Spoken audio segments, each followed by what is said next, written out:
भवशं भवभीति भेदनं सुखसम्पत्करुणानिकेतनं व्रतदानतपः क्रियाफलम्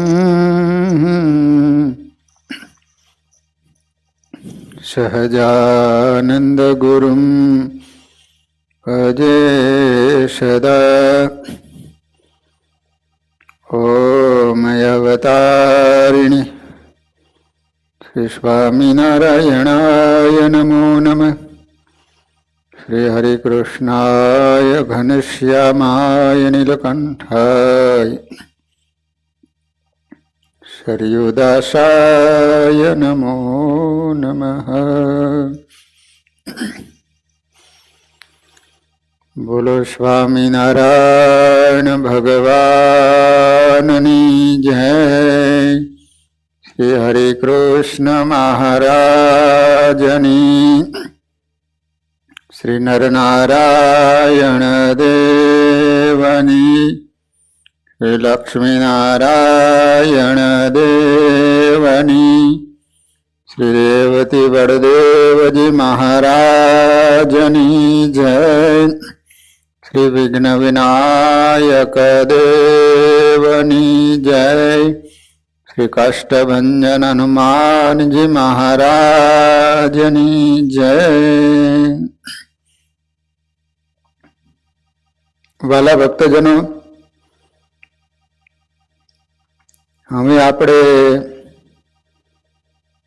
स्वामीनारायण भगवाननी परावाणी वचनामृत ग्रंथ में जे जे हरिभक्तो अने संतो एमना नामो आवे छे, उल्लेखो आवे छे कि बधा ज संतो हरिभक्तो बहनों एमनुं आपणे जीवन जोवानुं छे अने क्या क्या वचनामृत में एमना प्रश्नो पूछेला छे ए बधुं ज डिटेल थी तमे ज्यारे वचनामृत वाँचशो त्यारे तमने वचनामृत साव सहेलुं थई जशे। एटले भक्तजनों, ज्यां ज्यां वचनामृत में जे जे भक्तजनों ए प्रश्न पूछेला छे, महाराजे जे जे अवतारों उल्लेख करेलो छे ए बधा ज अवतारो भक्तो संतो एमना आपणे जीवन चरित्रो जोईशुं। तो एमा पहेलुं ज नाम आवे छे दादा खाचरनुं। दादा खाचरनुं नाम हतुं उत्तम राजा, जेने सारो स्वामीनारायण संप्रदाय दादा खाचर नाम थी ओळखे छे। एमनुं नाम अमुक शास्त्रों में उन्नड खाचर तरीके पण उल्लेख करवामां आवे छे। एमनी ज्ञाति हती काठी क्षत्रिय। क्षत्रिय एटले दरबार। एमना पिताश्रीनुं नाम हतुं यभल खाचर, मातानुं नाम हतुं सूरबाई। आम तो यभल खाचर ने बे पत्नीओ हता। एमां सूरबाई थकी आ एक दीकरानो जन्म थयेलो अने बीजा पत्नी थकी 4 दीकरीओना जन्म थयेला। हवे दादा खाचरनो जन्म क्यारे थयेलो तो संवंत 1857 पोष वद 6 अने बोटाद में थयेलो। कारण के एना मामानु गाम बोटाद अने तमने ख्याल होय के पहेलो खोड़ो भरीने जाय एटले पहेला संताननो जन्म लगभग पियरिया में थतो होय छे। एटले दादा खाचर पहेलुं संतान हतुं एटले एना मामानु गाम आ यभल खाचरना आ बीजा पत्नी ई बोटाद गामना हता। एटले दादा खाचरनो जन्म बोटाद गाममां थयेलो। દાદા ખાચર ધામમાં ગયા વિક્રમ સંવંત 1909 પોષ સુદ 6 ગઢપુરમાં. 57માં જન્મ અને 1909માં ધામમાં ગયા. એટલે આમ તમે જુઓ તો 50 વર્ષ, 57 એટલે 60માં 3 વર્ષ ઓછા, 40 વર્ષ. અને આ 9, 40 ને 9 કેટલા થાય? 49. 49 ને 3 ઓલા 50, 51 ને 52 વર્ષ જ રહ્યા.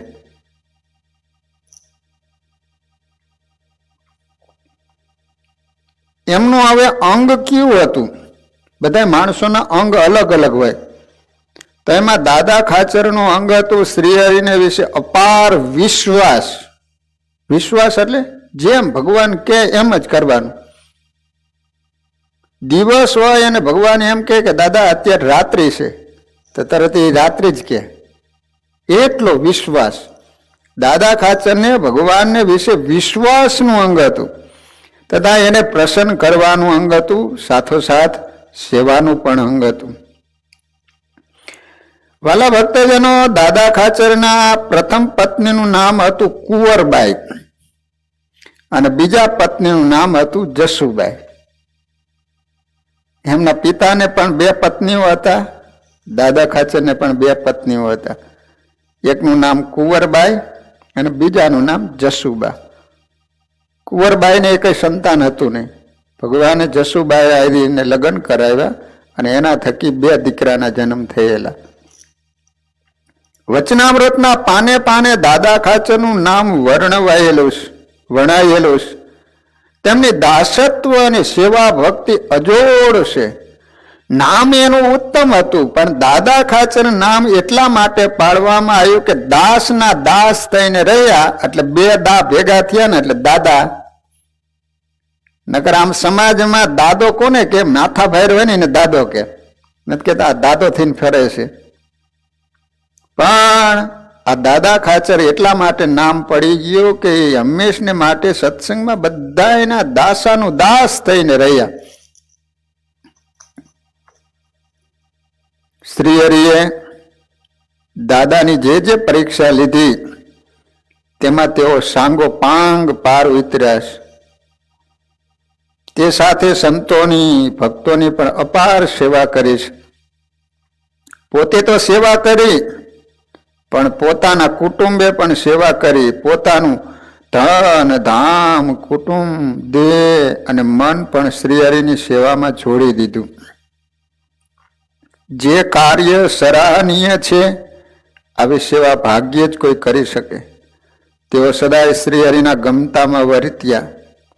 દાદા ખાચરના આવા ઉત્તમ ગુણો જોઈને શ્રીહરિ એમને ઉત્તમ રાજા કહીને બોલાવતા. આવા ઉત્તમ ગુણો દાદા ખાચરમાં અનેક હોવાને કારણે એમને ઉત્તમ નામ કહીને બોલાવતા હતા. દાદા ખાચરે શ્રીહરિની એક ધારી 25 જેટલા વર્ષ સુધી સેવા કરી. કેટલા વર્ષ? 25 વર્ષ સુધી એક ધારી સેવા કરી.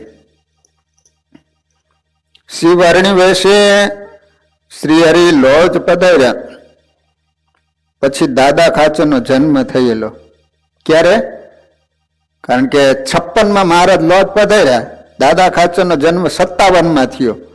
એટલે ભગવાન લોજના આશ્રમમાં આવ્યા ને પછી તો દાદા ખાચરનો જન્મ થયો. તમે વિચાર કરો દાદા ખાચર કેવડા હોય. ભગવાન જયારે ગઢપુર આવ્યા હોય ત્યારે દાદા ખાચરની ઉંમર હાવ નાની. એટલે દાદાનું બાળપણ શ્રીહરિની સાથે ઉછેરાયું છે. શ્રીહરિ પ્રથમ વાર ગઢડા પધાર્યા ત્યારે દાદા ખાચર ફક્ત 4 વર્ષના હતા. 4 વર્ષનું કેવડું છોકરું હોય? ફક્ત 4 જ વર્ષના હતા. ભગવાન જયારે આવ્યા ને 61ની સાલમાં આવ્યા, તે 57માં જન્મ થયો ને 61માં આવ્યા, તે 4 વર્ષના થયા. હાવ નાના હતા દાદા ખાચર ભગવાન જયારે ગઢપુર આવ્યા ત્યારે. કૂડ કપટ અને રાજ્ય ખટપટના એ જૂના રજવાડામાં પિતા એબલ ખાચરે દાદાનો હાથ શ્રી હરિને સોંપી એનું સર્વ પ્રકારે રક્ષણ કરવાનું વરદાન લઈને પોતે ધામમાં ગયા. એબલ ખાચર એમની જ્યારે અંત અવસ્થા આવી ત્યારે ભગવાન એબલ ખાચરની સામે ઉભા છે. મહારાજે એબલ ખાચરને કીધું કે બોલો એબલ, તમારી જે ઈચ્છા હોય આપ મને કહો. એબલ ખાચર કહે છે કે પ્રભુ, આપ મળ્યા પછી હવે કોઈ ઈચ્છા નથી, પણ પ્રભુ એક છેલ્લી ઈચ્છા છે કે જેટલા સંતો છે ને એ બધા સંતોને એકવાર મારે દર્શન કરવા છે. તમે બધા સંતોને બોલાવો. ભગવાને બધા સંતોને બોલાવ્યા, દર્શન કર્યા. નાનો એવો દાદો એના હાથ ઝાલી શ્રી હરિને હાથમાં સોંપી કાંડું અને કહે છે કે પ્રભુ, અત્યાર સુધી દાદાનો પિતા હું હતો, આજથી આ દાદા ખાચરને આપને સોંપું છું. આજથી એનો પિતા હું નહીં પણ આપ છો. દાદા ખાચરનું કાંડું શ્રી હરિના હાથમાં સોંપ્યું. આનું નામ કહેવામાં આવે પિતા. આટલું કહી સદાયને માટે આંખ મીચાઈ ગઈ. ભગવાન શ્રી હરિ ધામમાં તેડી ગયા. જેમ અર્જુનને શ્રી કૃષ્ણમાં સંપૂર્ણ વિશ્વાસ હતો ને, એમ દાદા ખાચરને શ્રી હરિમાં અતૂટ શ્રદ્ધા અને વિશ્વાસ હતા. શ્રી હરિના એક ઈશારે તેને પોતાનો સઘળો ગામ ગરાસ ત્રાંબાના પત્રે શ્રી હરિને સમર્પિત કર્યો છે. પોતે એક સેવક તરીકે ગઢડામાં રહી સઘળો કારભાર સંભાળી શ્રી હરિની સેવા કરતા. શ્રી હરિ ગઢડા અંત્ય પ્રકરણના 24મા વચનામૃતમાં સંતો ભક્તોના અંગની વાત કરતા દાદા ખાચર વિશે કહે છે કે દાદા ખાચરને અમારામાં વિશ્વાસનું અંગ છે. ગરડા અંત્ય પ્રકરણનું 24મું વચનામૃત વાંચજો. એમાં મહારાજે રાજબાઈના બધાયના અલગ અલગ અંગો બતાવ્યા. એમાં મહારાજ એવું કહે છે કે દાદા ખાચરને અમારામાં વિશ્વાસનું અંગ છે. ગરડા અંત્ય પ્રકરણનું 24મું વચનામૃત. જેનો એક અંગ પ્રસંગ જાણીએ. ગઢડાના દરબારગઢમાં ઉગમણા બારના ઓરડાનું ચણતર કામ ચાલતું હતું. ત્યારે શ્રી હરિ ત્યાં જઈને ઓરડાના પાયા વિશે, દિવાલ વિશે જરૂરી સૂચના આપતા. એ પ્રમાણે કડિયા દિવાલ ચણે. સાંજે અડધી પોણી દિવાલ ચણાઈ ગઈ હોય ત્યારે મહારાજ પધારણ કે દાદા, એ આ દિવાલ સેજ ત્રાસી લાગે છે અને પાડીને ફરી વાર ચણો. ત્યારે દાદા ખાચર હા પાડે અને બીજા દિવસે ફરી વાર ચણાવે. ત્યાં વળી બીજા દિવસે મહારાજ આવે અને એ જ પ્રમાણે કે આ દિવાલ હજી ત્રાસી લાગે છે, ફરી વાર બનાવો. તો દાદા સંમતિ આપે. બીજા દિવસે દિવાલ પાડી નવી બનાવે. હવે દિવાલ બાબતનું કામ આપણા કરતા કડિયાને વધારે ફાવતું હોય, એ કરતા હોય, બરાબર જ કરતા હોય, તેમ છતાં મહારાજ આવીને દિવાલ ફરીવાર ચણવાનું કે આમ ઘણી વાર થયું. તેમ છતાં દાદા ખાચરને જરાય કંટાળો ન આવ્યો. આ કડિયા કહે છે કે ઓરંભે દિવાલ છે અને તમે એમ કહો છો કે ત્રાસી છે, તંબુરામ ત્રાસી છે. દાદા ખાચર વિચાર કરે છે કે મારે ભગવાનને રાજી કરવા છે. આ રીતે દિવાલ પડાવીને જો રાજી થતા મારે રાજી જ કરવા છે. બસ ત્યાં 17 વખત પડાવી દિવાલ.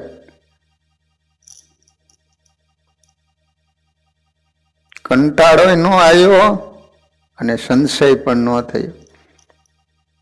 અને મહારાજની મરજીમાં પોતાની મરજી માની કામ નવેસરથી કરાવતા. દાદાને મહારાજમાં અપાર વિશ્વાસ હતો કે મહારાજ જે કરતા હશે ને એ બરાબર જ કરતા હશે. આવો અટલ વિશ્વાસ જોઈ શ્રી હરિ કહેતા કે દાદાને અમારામાં વિશ્વાસનું અંગ છે. શ્રી હરિ દાદાને નાના ઘડામાં કોળું નાખવાનું કહે તો પોતે એમાં કોળું નાખવા લાગે. સામાન્ય બુદ્ધિથી પણ ખબર પડે કે નાના ઘડામાં કોળું ન જાય. ઘડાનું મોઢું હાવ આવડું, ઓલું તો મોટું જબર તરબૂચ જેવડું. હવે નાનું છોકરું હોય એને ખબર પડે કે આ ઘડામાં આ કોળું ન જાય આવડું મોટું. તો સ્વામિનારાયણ ભગવાને કીધું ને દાદા ખાચર પાછા ઘડામાં નાખે. ઓલા કાઠીઓ બધા બેઠા હોય રે કોઈ દી ઉપલો માળ ભાડે દીધો લાગે. એની હાથ પેઢી આવે ને તોય ન જાય. ઘણી વાર સુધી આમ મહેનત કરી પણ ઘડામાં ગયું નહીં. ત્યારે દાદા ખાચર એવું કીધું કે મહારાજ તમે કીધું એટલે કોળું ઘડામાં જવું જોઈએ પણ મને નાખતા નથી આવડતું. લો, એને ભગવાનનો વાંક ન કાઢ્યો, ભગવાનમાં એને સંશય ન થયો. કેટલો વિશ્વાસ! ભગવાને કીધું એટલે અંદર આવતું હોય તો જ કીધું હોય, પણ મને અંદર નાખતા નથી ફાવતું. છતાં દાદાને મહારાજમાં વિશ્વાસ કે મહારાજ કે એટલે ઘડામાં કોળું જાય જ, પણ મને નાખતા નથી આવડતું. વચનામૃતમાં શ્રી હરિએ દાદા ખાચરને યાદ કર્યા છે, એ હવે જોઈએ. ગઢડા પ્રથમ પ્રકરણનું 74મું વચનામૃત. શ્રી હરિ દાદા વિશે ઉલ્લેખ કરતા કહે છે કે જેને જેટલો વૈરાગ્ય હોય અને જેને જેટલી સમજણ હોય તે તો જ્યારે કોઈક વિષય ભોગની પ્રાપ્તિ થાય અથવા કોઈક આપતકાળ આવી પડે ને ત્યારે કડાય, પણ તે વિના કડાય નહીં. તમને વૈરાગ્ય કેટલો છે એ ક્યારે ખબર પડે કે કોઈ વિષય ભોગની પ્રાપ્તિ થાય ને, તમને મનગમતું પદાર્થ આવે ત્યારે ખ્યાલ આવે તમને કેટલો વૈરાગ્ય છે.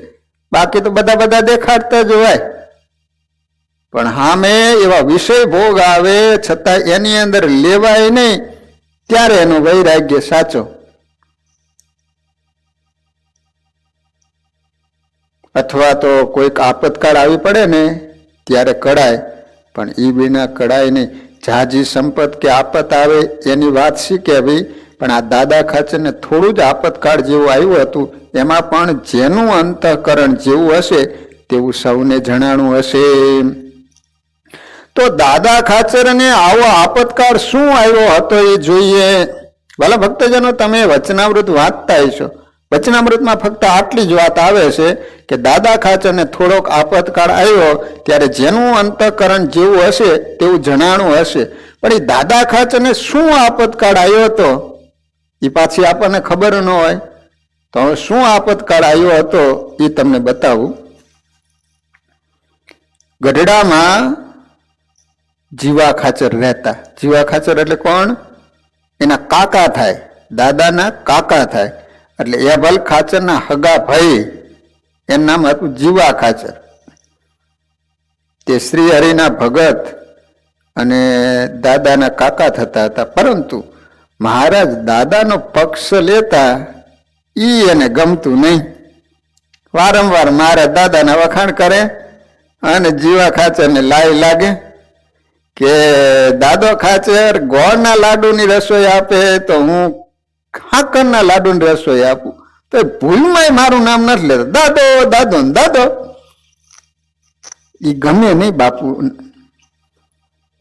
તેથી દાદાને મદદ કરનાર પોતાના દુશ્મન છે એમ એવો માનતા હતા.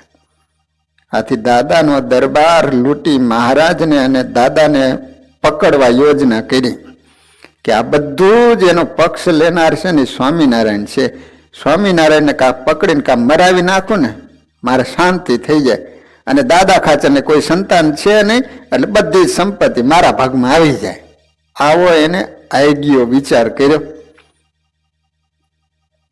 આથી તેમણે પોતાના મળતિયા માથા ભાઈરે કાઠી ભડલીવાળા ભાણ ખાચર અને જેઠા ગોવાળિયા આદિ 200 લડવૈયાને માંડવધારમાં ભેગા કરી કહુંબા પાણી કરાવીને તૈયાર ભેગા કર્યા.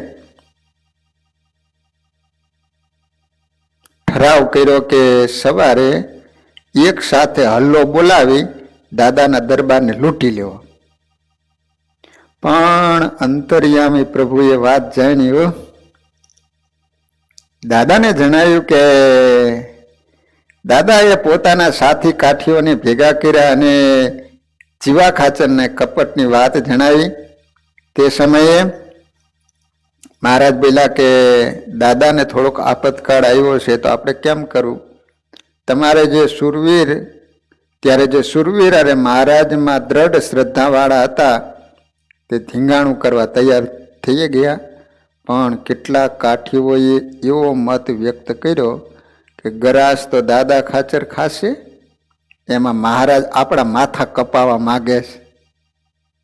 નો વિચાર આવે કે આ લડાઈ થાય ને એમાં આપણે આમથી આમથી વધી રહી જાય અને મિલકત તો દાદા ખાચરને જ મળવાની છે, એ જ બેઠો બેઠો ખાવાનો જ, તો શું કામ આપણે જવું જોઈએ?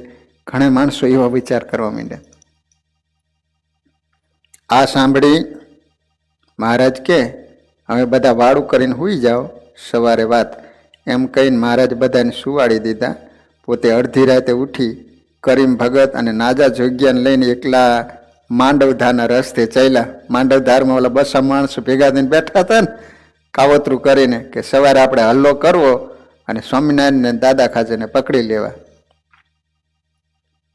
ત્યારે નાજા જોગ્યા કે મહારાજ આપણે 3 જણા છીએ અને સામે 200 માણસો છે, ત્યાં જવું તે વાઘની બોર્ડમાં જવા જેવું છે. મહારાજે કહ્યું કે તમને ભય લાગતો હોય ને તો પાછા જાઓ. એમ કહીને માંડવધાર ગામના ચોરે પહોંચી ગાડું છોડાવીને તેનો ઊંટડો ઊંચો કર્યો. આગળનો ભાગ આવે ને ગાડાનો ઊંટડો કે એને, તે ઊંચો કરીને એવો જોરથી પછાડ્યો કે બ્રહ્માંડ ફાટી જાય ને એવો કડાકો થયો. આ ભયંકર અવાજ સાંભળી સુતેલા લડવૈયા ભય પાકીને ભાગી ગયા. બાપા ભાગો! મહારાજ પણ તલવાર તાણીને બોલ્યા કે આ ગામમાં કોઈ રહેશે એનું માથું સવારે કપાઈ જશે. આથી ગામ લોકો પણ ગભરાઈને ભાગી ગયા. આમ કપટવાળા માણસોને ભગાડીને પોતે ગરડા આવીને કોઈને ખબર ન પડે એ રીતે મહારાજ આવીને સૂઈ ગયા. સવારે જીવા ખાચરે આ વાત જાણી ને પોતે કપટમાં પાછા પડ્યા, જેથી મનમાં સમસમીને બેસી રહ્યા. આમ મહારાજે દાદા ખાચરની આપતકાળમાં રક્ષા કરી હતી. દાદા ખાચરને કયો આપતકાળ આવ્યો હતો? આ આપતકાળ આવ્યો હતો કે ઓલા 200 માણસો જીવા ખાચરે ભેગા કરી અને ગમે એમ કરીને સ્વામિનારાયણને કેદ કરવા. એ વખતે જે હરિભક્તો હતા એની સમજાય અને કડાઈ આવી કે એના વિચારો કેવા થવા માંડ્યા હતા.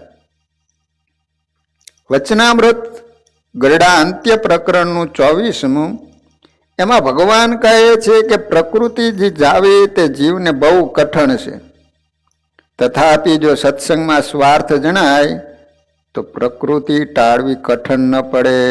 પ્રકૃતિ એટલે સ્વભાવ, માણસનો સ્વભાવ મરતા સુધી જાય નહીં.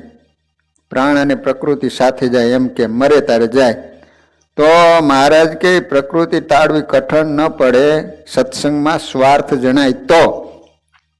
જેમ દાદા ખાચરના ઘરના માણસોને અમને રાખવાનો સ્વાર્થ છે, તો અમને જે પ્રકૃતિ ન ગમે એ રાખતા નથી. એમ સ્વાર્થ કરીને પ્રકૃતિ ટળે છે. ગરડા અંત્ય પ્રકરણનું 24મું, એમાં પણ દાદા ખાચરને આ રીતે ભગવાને યાદ કર્યા છે.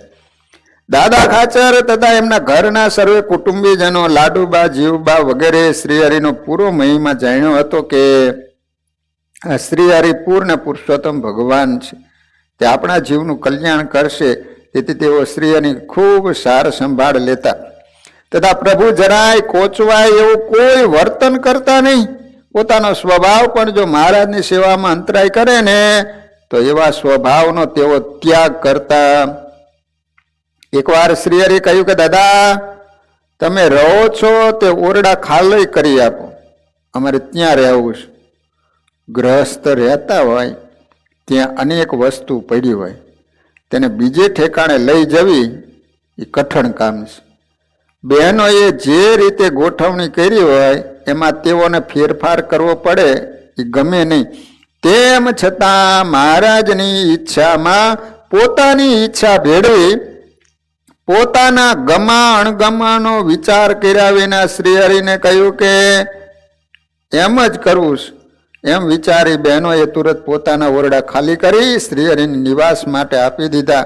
શ્રીહરિએ આવું તો અનેક વાર કર્યું. એ દાદાએ પોતાનું ધન ધામ કુટુંબ પોતાનો ગમો અણગમો વગેરે શ્રીહરિને અર્પણ કરી દીધેલો. તેથી તો શ્રીહરિએ તેમના આ રીતે વખાણ કરી એમની પ્રકૃતિને બિરદાવી છે. દાદા ખાચરે શારીરિક પીડાનું દુઃખ ભોગવેલું.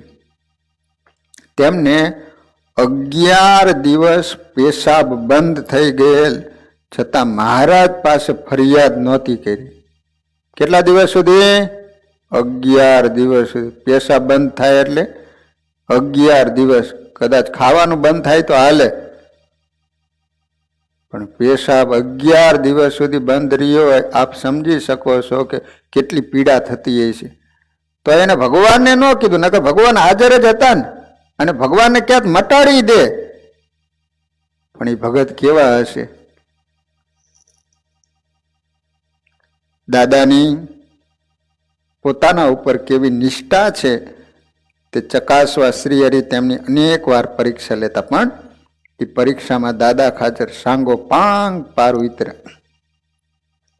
પોતાના ગામ ગરાસનો કોર્ટ કેસ ભાવનગરમાં ચાલતો, ત્યારે શ્રીહરિ અને સફળતાના આશીર્વાદ આપી ભાવનગર કે રાજકોટ મોકલતા, છતાં કોર્ટમાં સફળતા ન મળતી, વારંવાર નિષ્ફળતા મળતી.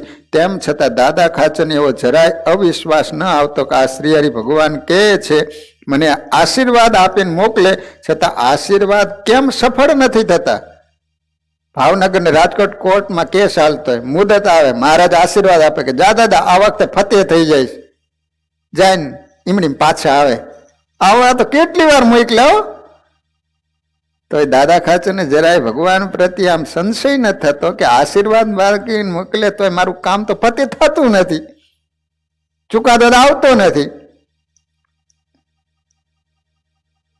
આ ભગવાન હશે કે નહીં હોય એવું જરાય ભાવ પણ ન થતો. આવી નિષ્ઠા, આવો વિશ્વાસ ભાગ્યે જ બીજા કોઈમાં હોય.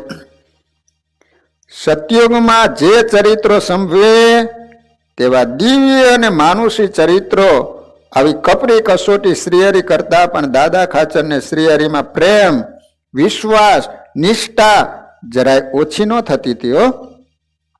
દાદા ખાચરને પ્રથમ લગ્નથી સંતાન નહોતું, તેથી પરિવારજનોના કહેવાથી શ્રીહરિ એમને ફરી લગ્ન કરવા દબાણ કર્યું. દાદા માનતા ન હતા, ભગવાન પોતે સમજાવતા, પણ દાદા લગ્ન કરવા રાજી ન થતા. ખૂબ સમજાવતા અંતે દાદા ખાચર તૈયાર થયા, પણ એક શરતે રાજી થયા કે મારી જાનનો રથ તમે હાંકો તો લગ્ન કરું. તો શ્રીહરિ એ પ્રમાણે સંમત થયા. અર્જુનનો રથ જેમ શ્રી કૃષ્ણ વહન કર્યો તે રીતે શ્રીહરિ દાદા ખાચરના સાચા અર્થમાં સારથી થયા.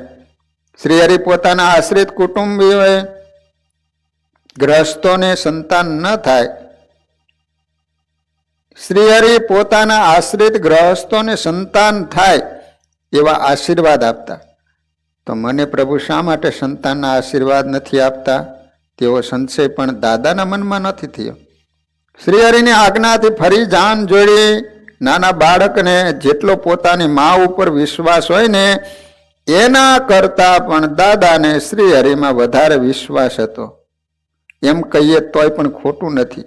એટલે તો દાદાના સમગ્ર યોગક્ષેમની ચિંતા શ્રીહરિ કરતા. ગઢપુરમાં શ્રીહરિ મંદિર કરાવતા હતા ત્યારે દાદા ખાચરે પોતાનું સમગ્ર ધન અને અસ્તિત્વ શ્રીહરિના ચરણોમાં ધરી દીધું હતું. દાદા ખાચરના મહારાજ સાથેના અનેક પ્રસંગો છે, જેમાં એમને મહારાજ પ્રત્યેની નિષ્ઠા, પ્રેમ, સર્વોપરિતાપણાની દ્રઢતા, સમર્પણ ભાવ વગેરે જોવામાં આવે. અહીં તો ફક્ત થોડાક પ્રસંગો જોઈએ. શ્રીહરિ આ દેહનો ત્યાગ કરી અક્ષરધામ સીધાવ્યા ત્યારે દાદાને તે વિરહ સહન નહીં થઈ શકવાને કારણે શ્રીજીની ચિતામાં હળગવા તૈયાર થયા. ત્યારે સદગુરુવર્ય ગોપાળાનંદ સ્વામીએ તેમને પકડી રાખ્યા અને બેઠકે મોકલ્યા. તો ત્યાં શ્રી હરિએ દાદાને પ્રત્યક્ષ દર્શન આપી, આશ્વાસન આપી, શોક ન કરવા આજ્ઞા આપી અને આજ્ઞાકિક ભગતે તે પછી ભક્તિમાં પોતાનું ચિત્ત જોડી દીધું. થોડાક વર્ષોમાં જ દાદા ખાચરે વિક્રમ સંવંત 1909 ગઢપુરમાં પોષ સુદ છઠના દિવસે પોતાનો દેહ છોડી દઈ શ્રીજીના સાનિધ્યમાં અક્ષરધામ સિધાવ્યા. એ વખતે દાદા ખાચરની ઉંમર ફક્ત 52 વર્ષની હતી. 52 વર્ષની. મારા ધામમાં ગયા બાદ પોતે વિરહમાં 23 વર્ષ વિતાવ્યા. ભગવાન ધામમાં ગયા પછી દાદા ખાચર 23 વર્ષ રહ્યા. કુલ આ લોકમાં 52 વર્ષ રહ્યા. ભગવાન 49 વર્ષ, દાદા ખાચર 52 વર્ષ, 3 વર્ષ વધારે. લોયાના 3જા વચનામૃતમાં મહાત્મ્ય સહિત ભગવાનનો નિશ્ચય હોય તેના કેવા લક્ષણ હોય કે ભગવાન અને સંતને અર્થે ધનનો, કુટુંબનો, રાજ્યનો ત્યાગ કરે તો એવા ભક્તોમાં પણ મહારાજ દાદા ખાચરને યાદ કરે તો એવા પ્રસંગો જોઈએ. શ્રી હરિએ દાદાની પરીક્ષા લેવા એમનો ગામ ગરાસ પોતાને નામે કરી દેવા જણાયું તો દાદાએ કોઈ સંશય રાખ્યા વગર પોતાનું ધન, ધામ, ગરાસ વગેરે શ્રી હરિના નામે કરી દીધું. તે કાર્ય શ્રી હરિમાં અતૂટ વિશ્વાસ અને નિષ્ઠા દર્શાવે છે. કેટલો વિશ્વાસ અને ભગવાનની નિષ્ઠા છે. કોણ આપે કયો? હલો, તમામ. એક પાંચી ન રાખ્યું એટલે કેટલું મોટું સમર્પણ કહેવાય. નકર આપણા જેવા તો થોડોક તો વિચાર કરે ને કે આપણે સુખેથી જીવીએ એટલું તો થોડુંક રાખીએ. એમ બધું કોણ આપે કયો? હલો. પણ દાદા ખાચરને કેટલો વિશ્વાસ અને નિષ્ઠા. આમ થાય દાદા ખાચરને યાદ કરે. કોઈ આપણે હાથ પેઢીમાં કોઈ યાદ નથી કરતું. આપણા હગાવાલા યાદ નથી કરતા ને. દાદા ખાચર ક્યાં આપણા હગા થતા? આપણે આંખની ઓળખાણ નથી. તો આજે અમેરિકામાં દાદા ખાચરની ગાથા ગવાય છે, દાદા ખાચરનું જીવન ચરિત્ર વંચાય છે.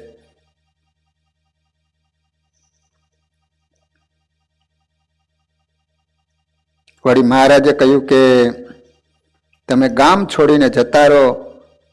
તો પોતે જવા તૈયાર થયા અને પૂછ્યું કે હવે તમે શું કરશો? તો દાદો કહે હું કાર્યાણી જઈને નોકર તરીકે કામ કરીશ. તો આમ કરવામાં દાદાને કુળની લાજ આડી ન આવી. એને લોક લાજનો ત્યાગ કર્યો. વળી શ્રી હરિ અને સંતને વિશે પોતાનું સમગ્ર જીવન, પોતાનું મન, પોતાનો આત્મા, પોતાનો દેહ પણ અર્પણ કરી દીધો. તે શું નાની વાત છે? કદાચ કોઈ પોતાના ધન ધામનો ભગવાનને અર્થે ત્યાગ કરે પણ પોતાનું મન પ્રભુને ચરણે ધરી દેવું અને પ્રભુની મરજી તે પોતાની મરજી તે કરવું કઠણ છે. જે કામ દાદા ખાચરે કર્યું કે પોતે અને પોતાનું કુટુંબ સર્વે શ્રી હરિના ચરણે ધરી દીધું. તેથી વચનામૃતમાં પાને પાને દાદાનું નામ આવે અને પોતે શ્રી હરિના કૃપાપાત્ર બન્યા. દાદા ખાચરને 2 પુત્રો હતા. કેટલા દીકરા હતા? 2. યાદ રાખજો. એકનું નામ બાવા ખાચર અને બીજાનું નામ અંબરા ખાચર. આજ પણ ગઢપુરમાં દાદા ખાચરનો પરિવાર છે, એમના વંશજો રહેશ. આ રીતે વાલા ભક્તજનો વચનામૃતમાં દાદા ખાચર એમનો કયા કયા વચનામૃતમાં ઉલ્લેખ કરેલો છે અને એના જીવન ચરિત્રો વિશે આપણે થોડુંક સમજ્યા. હવે બીજા વચનામૃતની અંદર આવે છે સદગુરુ વર્ય મુક્તાનંદ સ્વામી. મુક્તાનંદ સ્વામી ઘરે હતા ત્યારે એમનું નામ હતું મુકુંદાસ. જ્ઞાતિએ કરીને રામાનંદી સાધુ હતા. જ્ઞાતિ કઈ હતી? રામાનંદી સાધુ. પિતાજીનું નામ હતું આનંદરામ, માતાનું નામ હતું રાધાદેવી. જન્મ થયેલો એમનો અમરાપર ગામ, જિલ્લો છે અમરેલી. અમરેલી જિલ્લાનું અમરાપર નામનું ગામ છે, ત્યાં મુક્તાનંદ સ્વામીનો જન્મ થયેલો. સમય હતો વિક્રમ સંવંત 1814 પોષ વદ સાયતમ. પોષ વદ હાયતમના દી મુક્તાનંદ સ્વામીનો જન્મ થયો છે. 1814 ભગવાનનો પ્રાગટ્ય જન્મ થયો 1837. તો ભગવાન કરતા મુક્તાનંદ સ્વામી કેટલા મોટા થયા? 14 અને 37. 14 28, એટલે એટલા વર્ષ મોટા હતા. અને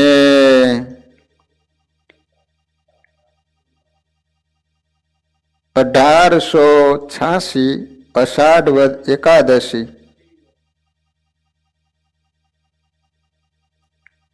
ત્યારે સ્વામી ધામમાં ગયા.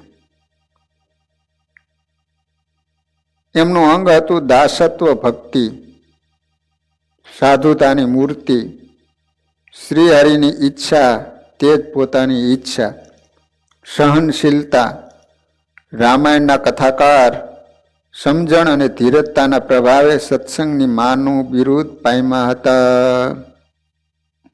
મુક્તાનંદ સ્વામી સારી એવી રામાયણની કથા કરતા. ભગવાન એવો સુંદર કંઠ આપ્યો હતો. એ ઘરે હતા ને ત્યારે જ રામાયણની ચોપાઈ લલકારે ને આખું ગામ ગાંડું થતું હતું કથા સાંભળવા માટે.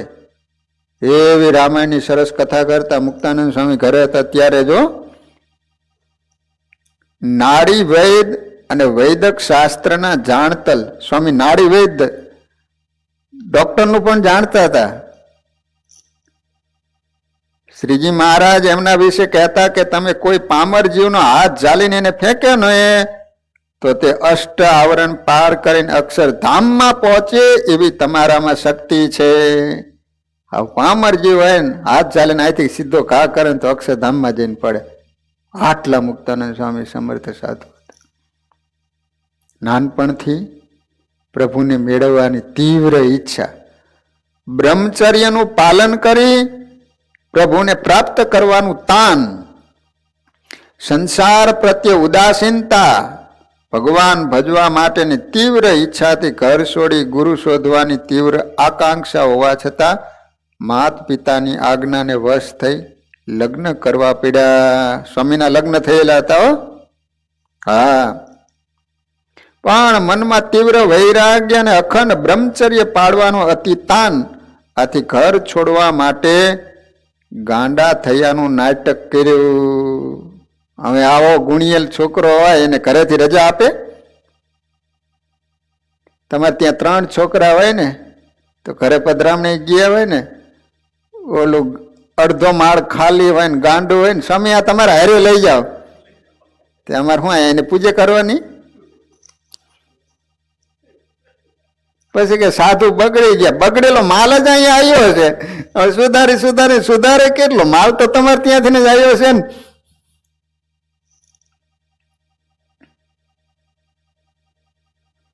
તે ઘરેથી રજા આપે નહીં. એટલે સ્વામીએ વિચાર કર્યો કે હું ડાયો રહ્યો છું એટલે કોઈ રજા નથી આપતા ને. જાણી જોઈને ગાંડા બન્યા. રામ ઘટાઘટ મવડી ફૂલી, રામ ઘટાઘટ મવડી ફૂલી, એવું નાટક કર્યું ને સ્વામીએ.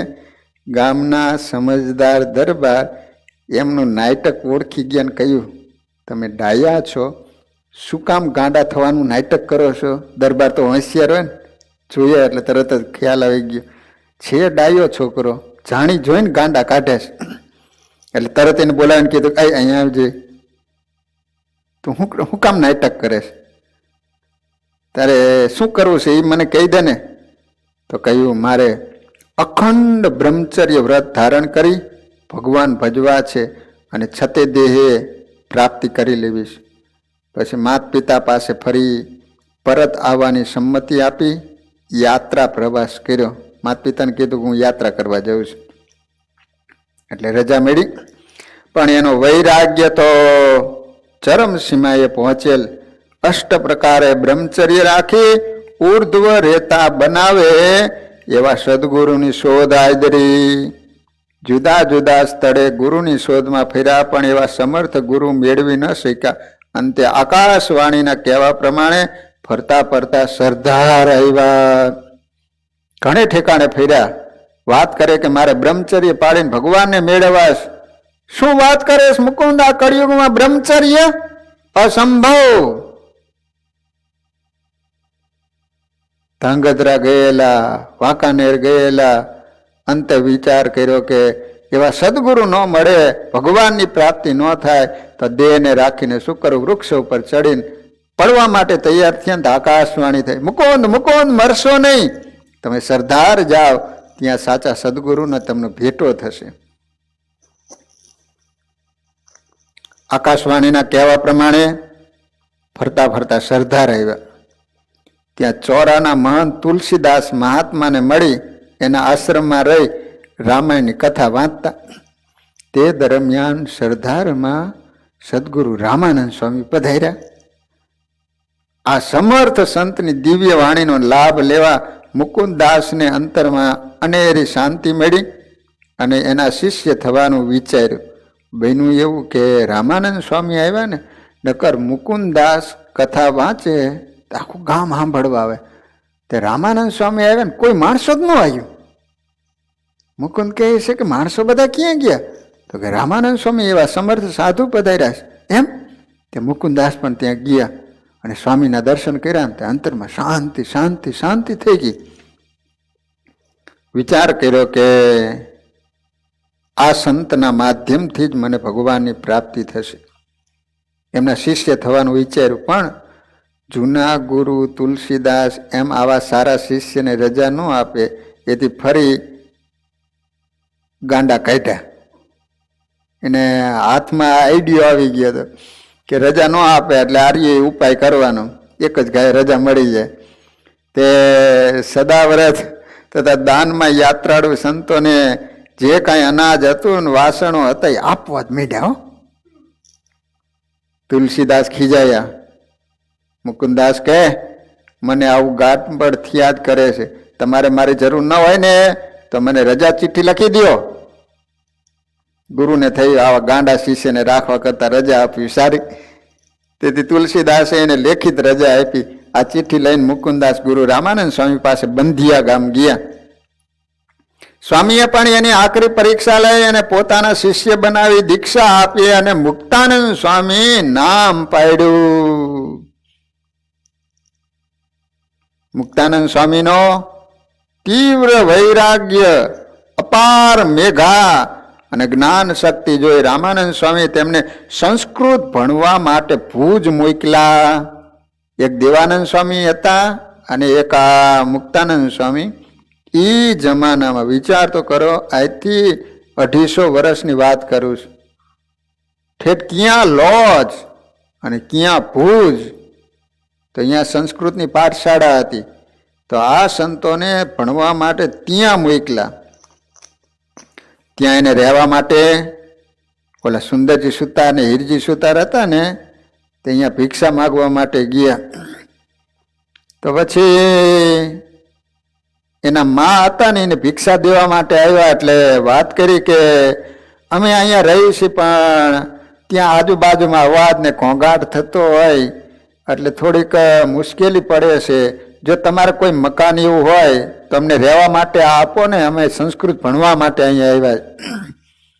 એટલે એ વખતે કઈ આ સુંદરજી સુતારને એને કોઈ સત્સંગ નહીં. સૌ પ્રથમ વાર સત્સંગ કઈ રીતે થયો કચ્છમાં. એટલે દીકરા બંને ઘરે આવ્યા એટલે મેં વાત કરી કે આજ સાધુ આવ્યા હતા બે, અને એ કહેતા હતા કે એમ સંસ્કૃત ભણવા માટે આવ્યા છે પણ રહેવાની કોઈ એવી સુવિધા નથી કે અમે શાંતિથી વિદ્યા અભ્યાસ કરી શકીએ. કહેતા હતા કે કાંઈ તમારે એવો કંઈ ઓરડો હોય તો અમને આપો તો શાંતિથી વિદ્યા અભ્યાસ કરી શકીએ. સુંદરજી કે ઓલા મકાનમાં જે ભૂત થાય છે ને એ આમ તો નકામો પડ્યો જ છે, એને આપી દો. તે ભૂતોવાળી ઓરડી હતી ને એ આ સંતો રહેવા માટે આપી. પીપળા નીચે વિદ્યા અભ્યાસ કરતા હતા ત્યાં મારા બધા ભૂતો આવ્યા હો. અને એમનું કલ્યાણ કરવાની વિનંતી કરતા સ્વામીએ બધાએ ભૂતોને વર્તમાન ધરાવી બદ્રિકાશ્રમમાં મોકલી દીધા. ભૂતનો ઉદ્ધાર કર્યો. અભ્યાસ પૂરો કરી પરત રામાનંદ સ્વામીના લોજ આશ્રમમાં આવીને વૈશા ઓલા વિચાર કરવા માંડ્યા કે ઈ મકાનમાં કોઈ જાય જીવતો રહેતો નથી અને આ સાધુ કોઈ સાધારણ નથી. પછી બધો પરિચય થયો. એ સુંદરજી સુતા ને હીરજી સુતા ને સત્સંગ થયો. પછી તો ગુરુદેવ રામાનંદ સ્વામીને આમંત્રણ આપવામાં આવ્યું અને રામાનંદ સ્વામી કચ્છમાં આવ્યા. ત્યાર પછી આ સ્વામિનારાયણ સંપ્રદાયના પાયા નખાણ. અભ્યાસ પૂરો કરી મુક્તાનંદ સ્વામી પાછા લોજ પધાર્યા. શ્રી હરિ વન વિચરણ પૂર્ણ કરીને ફરતા ફરતા લોજ પધાર્યા. મુક્તાનંદ સ્વામીને જીવ, ઈશ્વર, માયા, બ્રહ્મ અને પરબ્રહ્મ એટલે શું એવા પ્રશ્નો પૂછ્યા. શ્રી હરિને આના સાચા ઉત્તર પ્રાપ્ત થતા લોયજ ગામમાં રોકાયા. તે સમયે ગુરુ ભુજ હતા. આશ્રમની જવાબદારી મુક્તાનંદ સ્વામી સંભાળતા હતા. તેથી શ્રી હરિ પણ એમની આજ્ઞામાં રહ્યા થકા ગુરુ રામાનંદ સ્વામીની રાહ જોતા લોયજ રોકાયા. સદગુરુ મુક્તાનંદ સ્વામી ગુરુ કૃપાથી પોતાના અંતરમાં ગુરુ રામાનંદ સ્વામીના પ્રત્યક્ષ દર્શન કરી શકતા.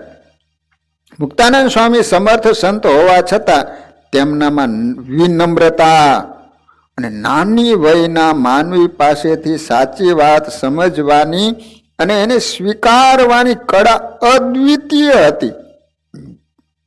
આટલા મોટા સાધુ હોય તોય પણ નાનામાં નાના સાધુ કોઈ પણ નાની વાત કરે ને તોય પણ એ વાતને પોતે સ્વીકારી લે.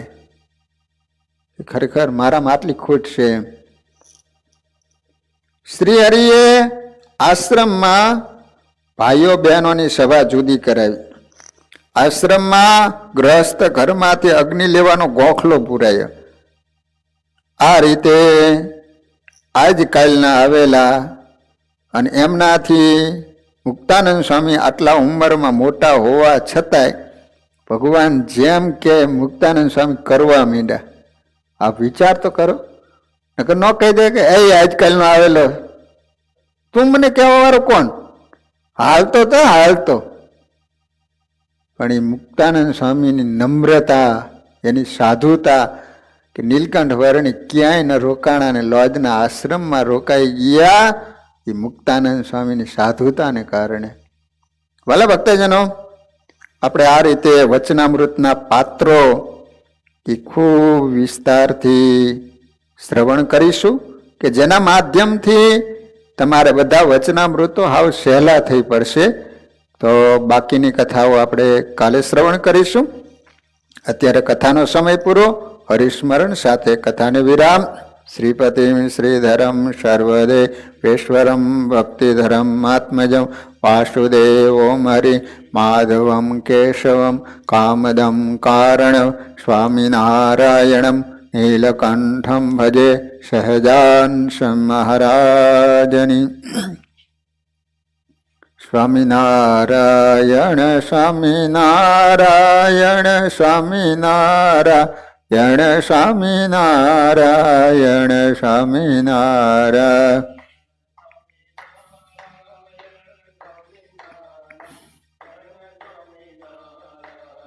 સ્વામિનારાયણ સ્વામિનારાયણ સ્વામિનારાયણ સ્વામિનારાયણ સ્વામિનારાયણ.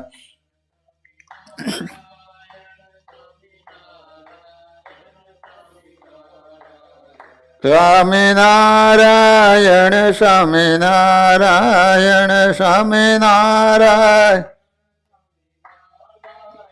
સ્વામિનારાયણ સ્વામિનારાયણ સ્વામિનારાયણ સ્વામિનારાયણ સ્વામિનારાયણ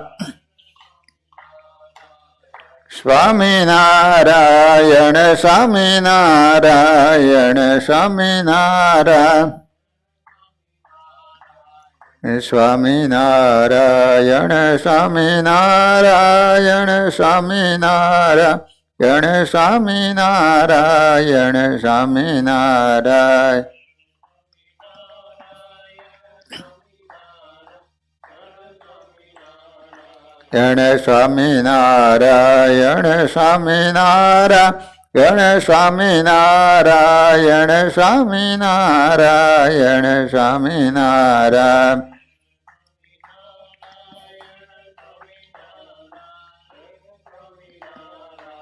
સ્વામિનારાયણ સ્વામિનારાયણ સ્વામિનારાયણ. સ્વામિનારાયણ સ્વામિનારાયણ સ્વામિનારાયણ. સ્વામિનારાયણ સ્વામિનારાયણ સ્વામિનારાયણ. સ્વામિનારાયણ સ્વામિનારાયણ સ્વામિનારાયણ સ્વામિનારાયણ સ્વામિનારાયણ સ્વામિનારાયણ સ્વામિનારાયણ સ્વામિનારાયણ.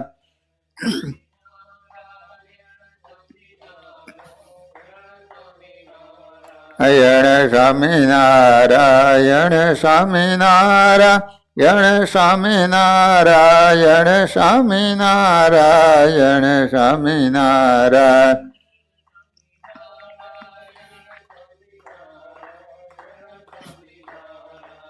સ્વામિનારાયણ સ્વામિનારાયણ સ્વામિનારાયણ. સ્વામિનારાયણ સ્વામિનારાયણ સ્વામિનારાયણ. સ્વામિનારાયણ સ્વામિનારાયણ સ્વામિનારાયણ. સ્વામિનારાયણ સ્વામિનારાયણ સ્વામિનારાયણ. સ્વામિનારાયણ સ્વામિનારાયણ સ્વામિનારાયણ સ્વામિનારાયણ સ્વામિનારાયણ સ્વામિનારાયણ. સહજાન મહારાજની, શ્રી હરિકૃષ્ણ મહારાજની, શ્રી રાધા કૃષ્ણ દેવની, શ્રી નરનારાયણ દેવ, શ્રી લક્ષ્મીનારાયણ દેવની, શ્રી રેવતી બળદેવજી, શ્રી વિઘ્ન વિનાયક દેવની, શ્રી કષ્ટભંજન હનુમાનજી મહારાજની જય. બધા હરિભક્તોને ઘણા ભાવથી જય સ્વામિનારાયણ.